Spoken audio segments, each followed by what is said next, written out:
noite a todos.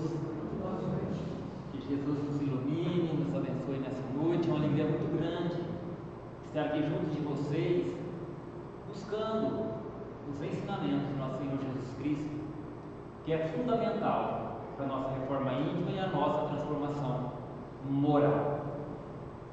No Evangelho segundo o Espiritismo, no capítulo O Orgulho e a Humildade, os Espíritos começam falando assim: aos espíritos que antigamente habitavam a terra, Deus nos dá a missão divina, vos esclarecer. Lembrando que a frase está no plural, então não se trata só de um espírito, trata-se de uma falange de espírito, porque não é só para o Brasil, esse esclarecimento é para todo o planeta. E trata-se de espíritos que estão sob a tutela de Jesus, porém recebendo ordens diretas de Deus. Porque ele fala aos espíritos que antigamente habitavam a terra, Deus nos dá a missão.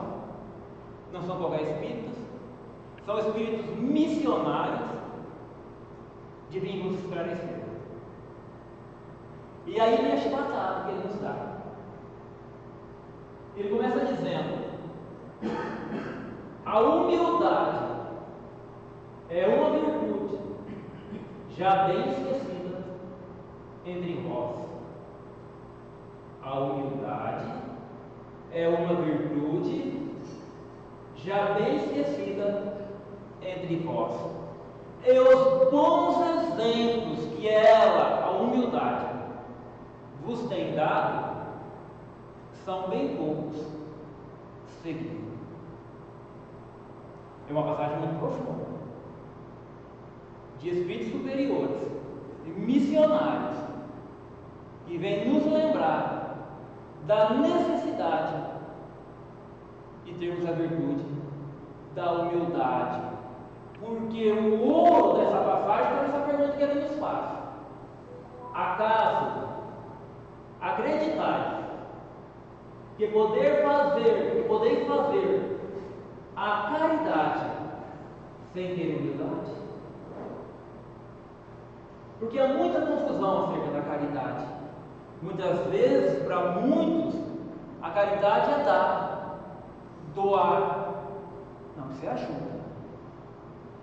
A caridade está muito mais no sentimento,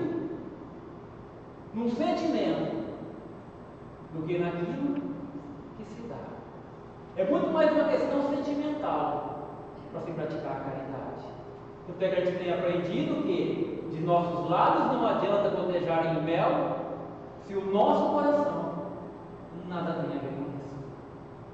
Na prática da caridade, do dar, do doar, como dizia Paulo de Tarso, do gastar e se desgastar para se praticar a caridade.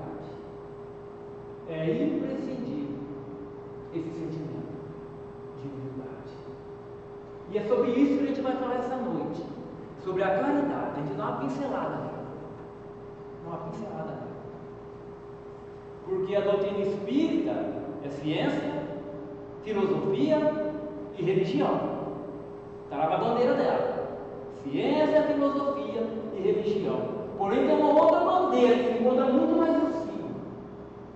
acima dessas, e que cobre toda a doutrina, que é a bandeira da caridade. E que a gente tem aprendido que fora dela a caridade não há salvação. E para a gente poder falar da caridade, a gente vai buscar a sua origem, aonde ela nasceu, quando ela nasceu e quem é o seu autor. E tem uma coisa muito interessante sobre a caridade, porque se a gente pegar o Novo Testamento, traduzido do grego para latino Vulgata, pode folhear ele lá, da primeira à última página. Jesus nunca pronunciou essa palavra caridade. Pode pegar lá no Novo Testamento. Ele nunca pronunciou.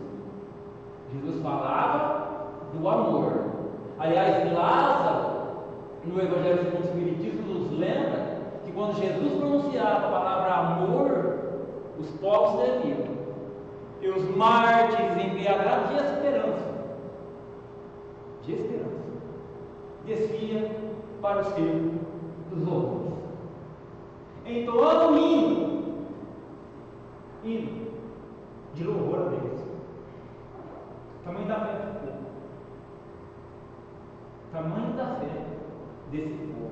Eu com certeza, se tivesse lá nessa época, os leões não matariam, porque eu ia morrer antes de chegar lá.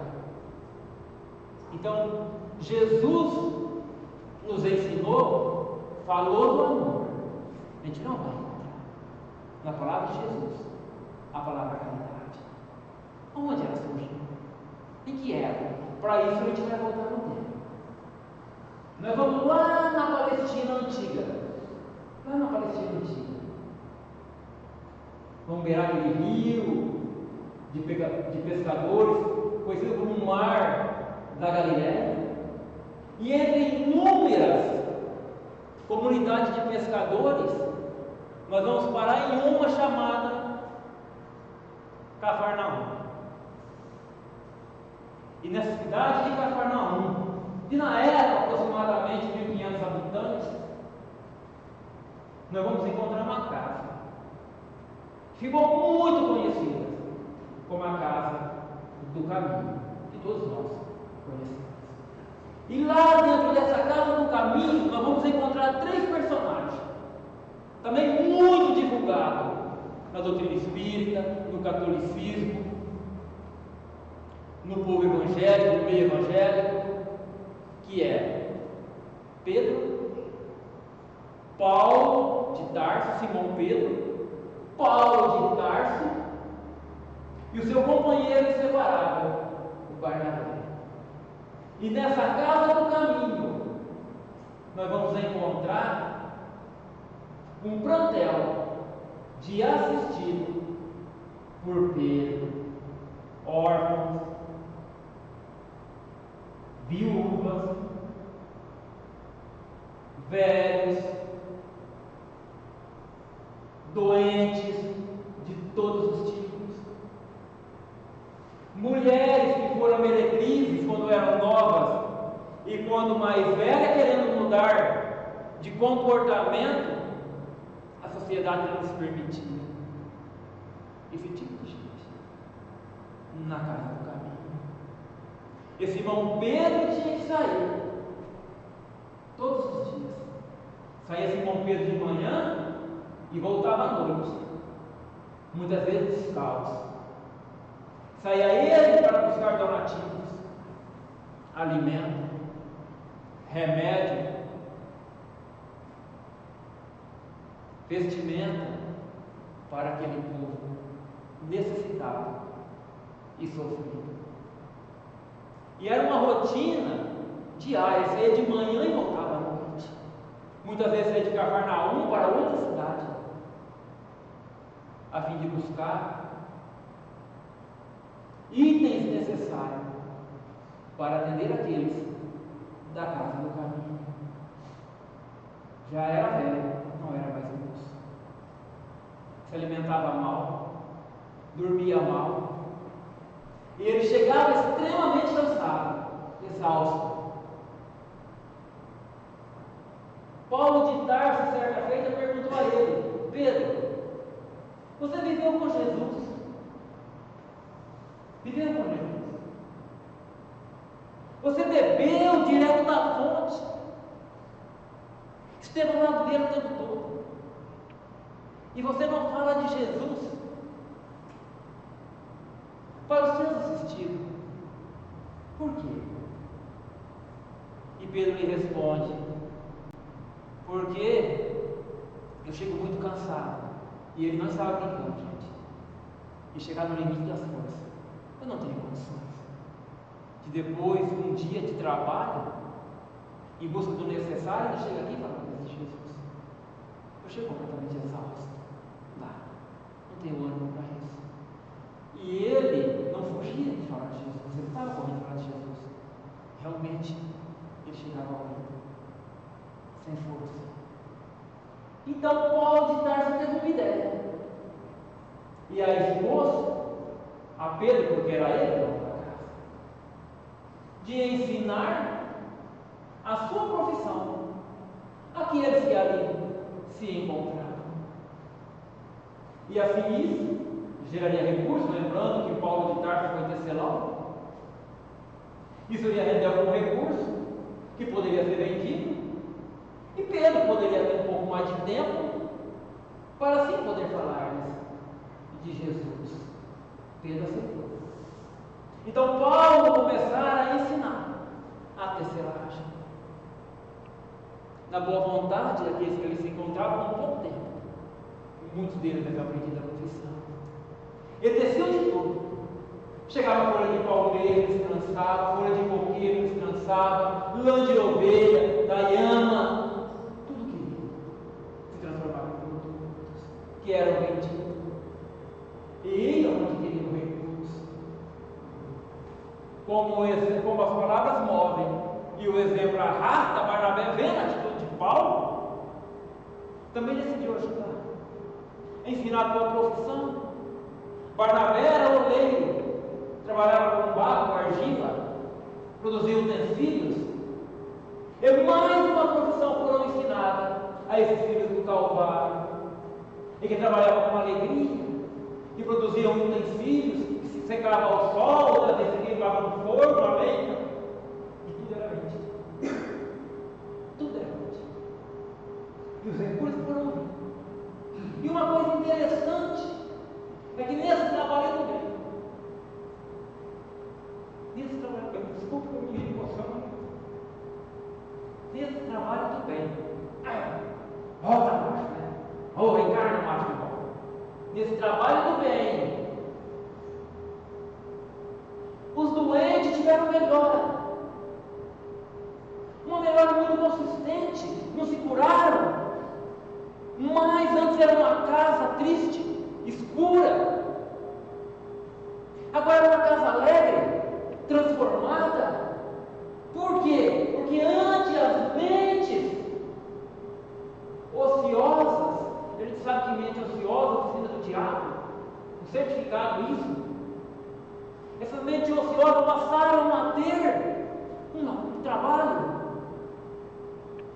Então, passando a trabalhar, automaticamente esqueceram de si mesmo, das próprias dificuldades, das próprias dores. E a melhora era muito grande entre aqueles filhos do Calvário. Porque o trabalho, gente, o trabalho do bem é 50% da cura das nossas doenças. Eu estou falando não. Pega lá, tem no YouTube, quem quiser ver, assistir. Chico Xavier contando, ele conta da boca dele mesmo. Que certa vez, estando acamado, aparece Manuel e fala para ele: o que você está fazendo? Que não está trabalhando. E ele responde: você não vê que eu estou adoentado? O que Mano fala para ele? E você quer melhorar? Se curar? Ele responde: é claro que eu quero. É claro que eu quero. Ele fala: então levanta e vamos ao trabalho. Porque o trabalho é 50% da cura se estando doente. E quanto de nós, como criatura, com o encravado, vai pegar atestado médico para não trabalhar, ou invento doença para se aposentar. E nós temos outras provas, como Divaldo Pereira Franco, certa feita, infartado várias vezes. O médico deu a ele poucos dias de vida e repouso absoluto. E Joana de Anjos aparece para ele e pergunta: o que você está fazendo? Ele fala: minha irmã, estou de repouso absoluto, ordem médica. Ordem médica. Se eu me levantar, ele fala que eu vou. Ela fala: então vamos para o trabalho. Porque é melhor morrer trabalhando do que na ociosidade. E ele vai trabalhar. Engraçado que esse padre tem uns 40 anos e ele está vivo até hoje. Trabalha enquanto vivo. Muito pelo contrário, ele renovou as esperanças física, do corpo da alma. Ele está vivo até hoje, trabalhando. Tem uma passagem também acerca do trabalho, com Jerônimo de Mendonça, e que certa feita o médico falou para Jerônimo de Mendonça, que conhecimento de todos nós: Jerônimo, a tua vida está com fim. Ele, muito amigo de Chico Xavier, foi visitar o Chico, se despedir do amigo. Foi a pior besteira que ele fez. Foi ter ido lá. Porque lá ele expôs a sua situação ao Chico, falou que o médico havia lhe dito que a vida dele estava com um fio. Quem que aparece? Emmanuel, ele apaga. E fala para ele, o Chico, fala para ele, Jerônimo, que muitos são os filhos. Tem de seda, tem de nylon, tem de aço. Como ele não sabe qual é o fio que o prende ainda, fala para ele voltar e trabalhar no bem, porque eu trabalho no bem. E engrossa no fio. Então esse plantel é assistido de Pedro, no trabalho do bem, recuperado parcialmente as forças, a saúde. E Pedro então passara a ter tempo para falar de Jesus, falava da boa nova, falava dos ensinamentos de nosso Senhor Jesus Cristo. Pedro chorava, os seus assistidos choravam, porque ele enchia de esperança de dias melhores os rios do Calvário. E foi nesse trabalho constante do bem em que Paulo chama de caridade. Foi aí que nasceu a palavra caridade. Nesse eterno trabalho do bem a realizarmos por nós mesmos, porque fora dela não há salvação. Mas aí tem uma coisa interessante, porque é fora da caridade que não há salvação. Exemplificada, deixada, ensinada por Paulo de Tarso. Mas aí a gente tem aprendido que Jesus é o caminho, a verdade e a vida, que ninguém vai ao Pai se não for por Ele. Mas ele nunca conheceu a caridade. Nunca. E isso despertou a curiosidade de alguém. Porque ele, na pergunta 625 do Livro dos Espíritos, a gente está careca de saber que o tipo mais perfeito que Deus deu ao homem para servir de modelo é Jesus, que nunca conheceu a caridade e falava com ele. E isso despertou a curiosidade de um certo codificador. Allan Kardec já percebeu isso lá atrás. E daí nasce a pergunta 886 do Livro dos Espíritos. Porque, peraí, fora da caridade não há salvação. Essa palavra não é de Jesus, mas Jesus é o guia e modelo. Ninguém vai ao Pai se não for por Ele. Surge uma lâmpada em cima da cabeça de Kardec, um ponto de interrogação. E na pergunta 886 ele quer saber. E ele faz a pergunta: qual o verdadeiro sentido da palavra? Veja só, qual o verdadeiro sentido da palavra caridade, segundo a, olha o que ele pergunta, entendia, porque Jesus nunca falou. Segundo a, entendia Jesus. Aí vem a resposta, que é o pito, que a gente está careca de saber. Benevolência para com todos, indulgência para com as imperfeições alheias e perdão das ofensas. Legal. Só que no nosso português, na nossa língua, no nosso aprendizado, Jesus não falava português.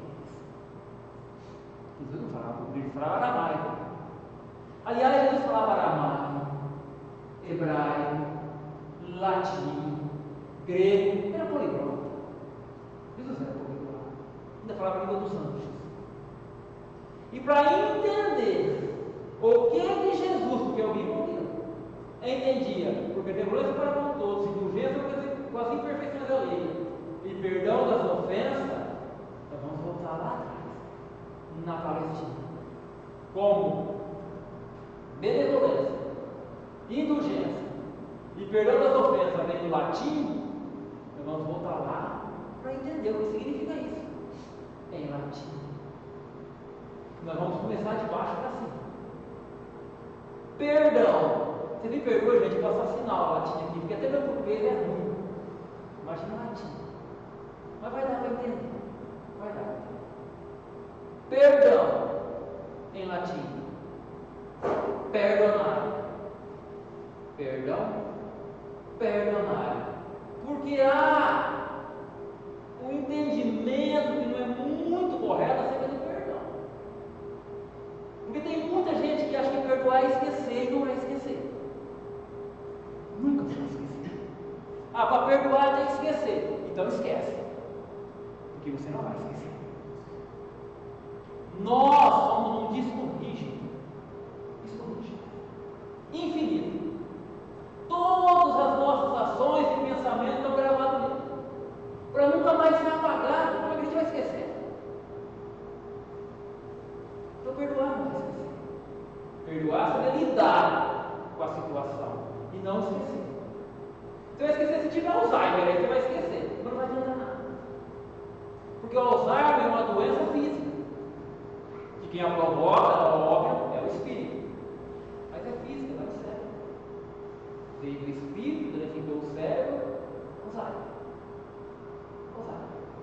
É uma doença orgânica. Quando o espírito desencarnar, morre seu corpo. Lento e gradativamente para o mundo espiritual, ele vai voltar a ter lembranças. E como ele não trabalhou isso, na hora que ele lembrar do mal recebido, o ódio está dando dele. Novamente. Não vai esquecer. Daqui 100 milhões de anos nós vamos estar lá, porque somos eternos. Daqui 100 milhões de anos, se a gente fizer um retrocesso, aonde eu estava no dia 27 de maio de 2024, entre as 8 e as 9 horas da noite, vocês vão baixar aqui. Porque nada se esquece. Porque tudo está gravado. A gente vai baixar aqui, nesse dia. E lembrar de tudo que foi falado nessa noite. Então, perdoar não é esquecer. Mas o que Jesus entendeu por perdão? Perdonar. Gente. É além de, um pouco mais, ou um pouco mais longe, ou um pouco mais além. E donar é dar, doar. Se a gente pegar as passagens de Jesus referente ao perdão, em momento nenhum ele fala esquecer as ofensas. O que Jesus nos ensina nos capítulos do Evangelho acerca do perdão? Vamos lá refletir. O que ele fala? Olha o que ele fala para nós. Se alguém vos bate na face direita, apresentai-lhe a outra. Ele está pedindo para esquecer ou dar mais? Para esquecer que ele está falando? Ou para dar mais? E um pouco mais. Ir mais além. Se alguém vos rouba a capa, dai-lhe também, essa é a condição do perdão, ensinada por Jesus.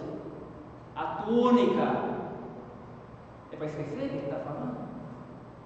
Ou para ir mais além? Para dar um pouco mais. Se alguém nos constrange, gente, quando alguém nos constrange a fazer alguma coisa, fazer alguma coisa constrangida. Se alguém nos constrange a caminhar com ele 1000 passos, caminha outros 1000 de livre e espontânea vontade. Missão do perdão.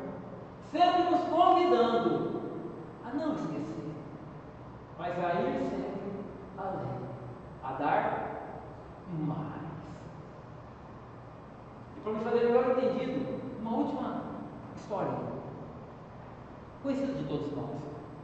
Havia um homem que cuidava de crianças menores abandonados, e a exemplo de Simão Pedro, ele saía para pedir donativos, remédio, roupa, alimento, dinheiro, e conta, é uma história conhecida de todos nós, vamos lembrar dela, e conta que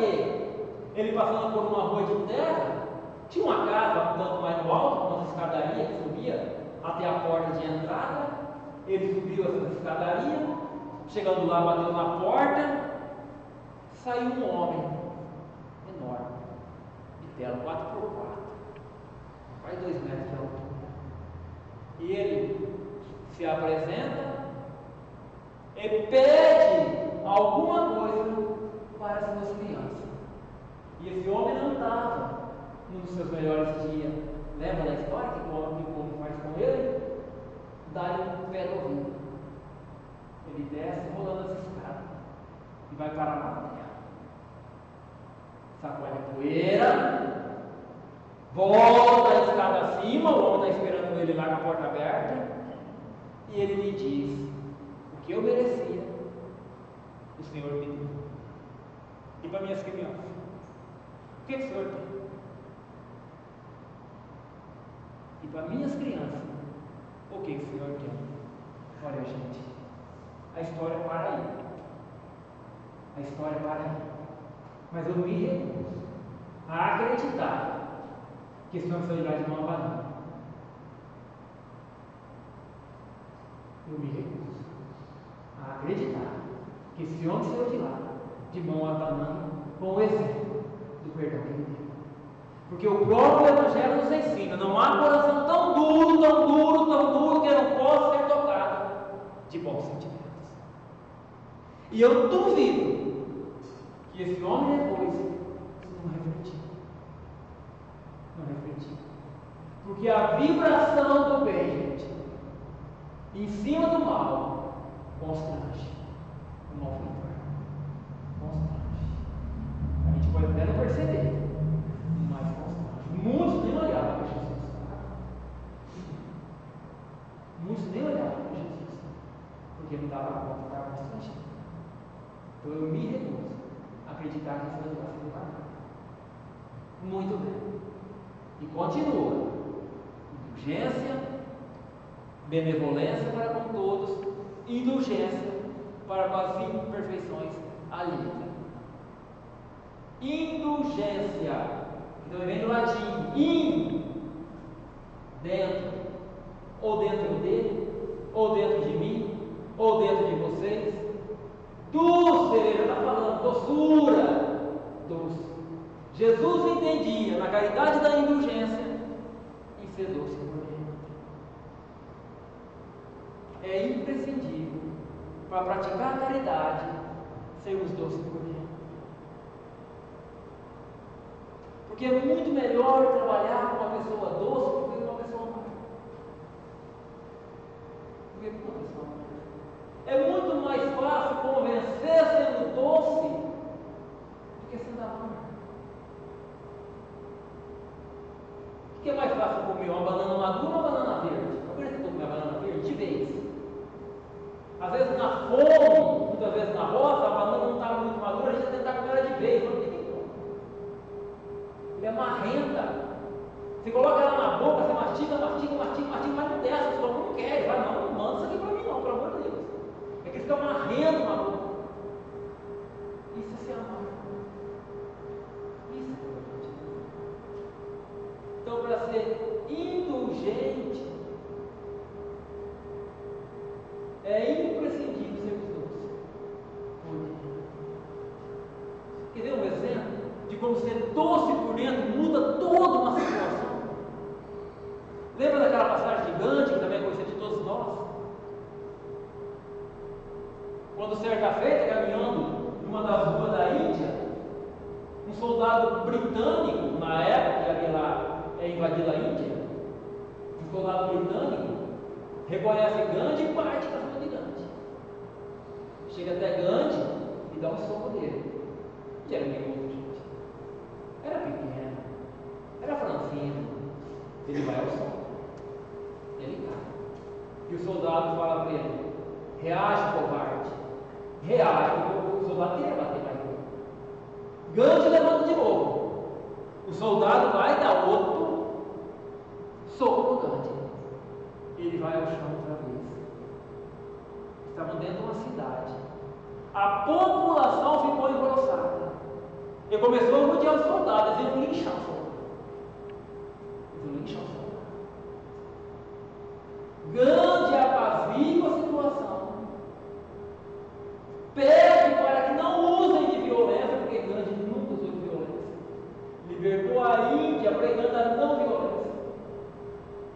quiser que dê uma passagem dele, que certa vez eles iam passando pelo meio do mato, um descampado, e lá tinha o abrigo dos soldados.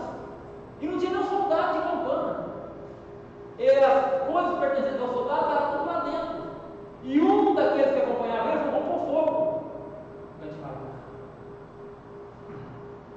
mas é só roupas, pertences, não há soldado aqui. A gente fala: hoje nós vamos queimar roupa, amanhã queimaremos soldados. Não, deixa o jeito estar. E foi embora. E o soldado gritava para ele: covarde, por que não reage, covarde? E essa doçura gigante, essa indulgência para com as imperfeições alheias, passou gigante e mostra para o peito do soldado o crucifixo que ele trazia, com Jesus crucificado. Conta para o peito dele. Ele me ensinou a ser covarde. Esse homem aí, ó, se crucificado está no teu peito. E o soldado tem duas versões para fim dessa história. Uma diz que o soldado saiu correndo com vergonha. Outra diz que ele se ajoelha e pede perdão. Grande. Por que isso aconteceu? Devido à doçura gigante. Por ele ser doce por dentro. Esse soldado certamente mudou a sua atitude ao longo do tempo, porque certamente a lição ficou, o exemplo ficou, calou na alma dele, impregnou, soldou. Dali para frente, com certeza, esse soldado foi outra pessoa e passou para nós outros detalhes. E a primeira é a benevolência. Jesus entendia por benevolência para com todos, e também vem lá do latim, bem, bene, volere, vontade, bem, bem, volere, vontade. Então Jesus entendia por benevolência, vontade de fazer o bem. Sem vontade de fazer o bem, não praticamos caridade. Não praticamos caridade. Um exemplo rapidinho, para a gente encerrar que tem que dar Madre Teresa de Calcutá. O que é vontade de fazer o bem? Tem uma historinha também que eu fiz todos nós. Conta que certa feita, Madre Teresa, caminhando por Calcutá, num monte de lixo, encontra um homem, na agonia da morte. Ele estava praticamente falecido. Era questão de hora e ele desencarnaria. O que ela faz? O que a gente faria? O que nós faríamos? Se a gente saísse ali desse homem, na agonia da morte, o que faríamos? Ligaríamos para o SAMU, né? Poderíamos pensar: onde está a assistência social dessa cidade que não vê isso aqui, pelo amor de Deus, gente? Né? Quem levaria para casa? Vamos ser sinceros. Vamos ser sinceros. Quem levaria para casa? No máximo ligar para o SAMU. No máximo. E nem acompanhar para Santa Casa. Dali para lá que se viu, minha parte eu fiz. No máximo ligar para o SAMU, gente. Ela encontrou. É na agonia da morte. Não fazia mais diferença, ele estava morrendo. Talvez ele chegava vivo na casa que ela abrigava, que ela auxiliava as pessoas, na casa dela ali. Então ele chegava vivo lá. Pois ela levou para casa. Estava imundo. Deu banho, limpou-lhe a ferida e ia agonizando. Tirou a roupa maltrapilha imunda que ele estava vestindo, colocou roupa nova. Para quê? Vai morrer. Ele está desencarnando. Deu roupa nova. Devolveu a ele autoestima e dignidade. E a espiritualidade maior, vendo isso, deu a ele um pequeno sopro de vida. ele retoma a consciência para um último diálogo com Madre Teresa de Calcutá. Ele é desencarnado, mas pela atitude de Madre Teresa de Calcutá, sabendo que ela poderia fazer diferença até na forma de ele ser recebido no mundo espiritual, porque antes ele estava esperançoso, havia perdido a esperança em Deus e nele mesmo, estava jogado. Ela devolve a ele a dignidade, a autoestima, e a vida dá um sopro. Por mais alguns minutos, ele retoma a consciência. Pode desligar tranquila, viu? Pode ficar tranquila.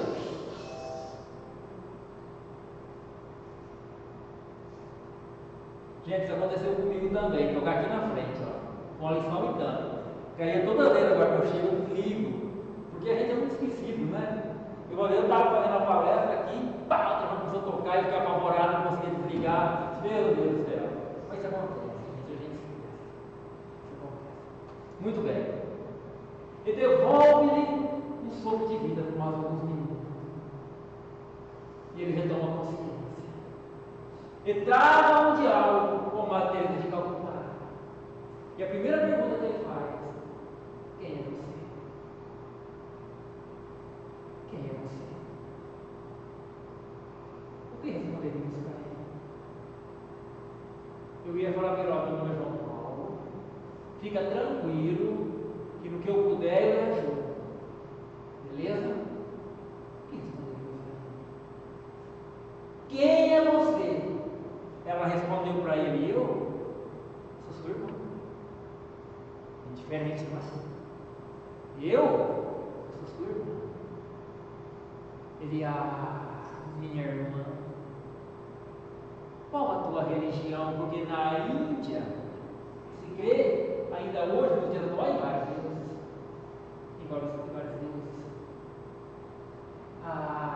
Minha irmã, qual a tua religião? O que responderíamos para ele? Eu responderia: ó, a minha religião é a espírita, meu amigo. Mas você me perdoa, você pode me chamar de hipócrita, porque bem pouco eu tenho dado a ela o que ela me pede.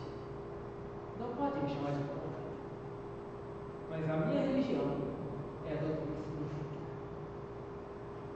Minha irmã, qual a tua religião? Ao que ela lhe responde: a minha religião é o amor. É o amor. Já muito adiante de nós, porque é a religião do futuro, é o amor. Daqui mais alguns séculos, não tem espiritismo, não tem catolicismo, não tem templo evangélico, porque a religião vai ser uma só, o amor, que vai unir todos os povos. Ela já lá atrás, há muitos séculos, além de nós. A minha religião é o amor. Ele é a minha irmã, cuja religião é o amor. Qual é o seu Deus? Qual é o seu Deus? A gente vai achar isso no YouTube, gente. Você vai achar isso no YouTube? Qual é o seu Deus? Quem responderia isso para ele? Eu ia falar: oh, meu Deus, o que eu posso falar para você, meu amigo? Aqui, meu Deus, é a inteligência suprema, causa primeira de todas as coisas. Esse é meu Deus. Minha irmã, cuja religião é o amor. Quem? Qual é o seu Deus? E ela fala assim para ele: meu Deus é você. Impressionante. O meu Deus é você. Mas como? Que o Deus dela era ele? Como que o Deus dela era ele? Um homem? Ele estava em vários deuses. Porque a distância, em essência, a distância que existe entre nós e Deus, em essência é a mesma que existe entre nós e o próximo. Então, naquele momento, ele era o elo que ligava ela com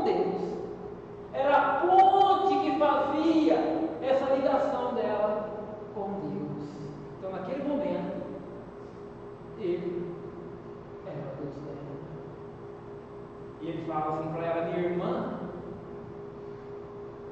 cuja religião é o amor, que diz que eu sou teu Deus, o que eu faço para que esse Deus possa me receber? Ela fala assim para ele: ame. Ele dá risada e responde para ela: mas como? Você me pediu para amar? Eu estou na agonia da morte, não dá mais tempo, não dá mais como. Ela fala assim: ame, morrendo, para continuar amando após ter morrido, porque nunca é tarde para amar. Nunca é tarde para amar. Nunca é tarde. E nunca é tarde para o trabalho da caridade, que sem ela não há salvação. Que Jesus nos abençoe e nos dê a sua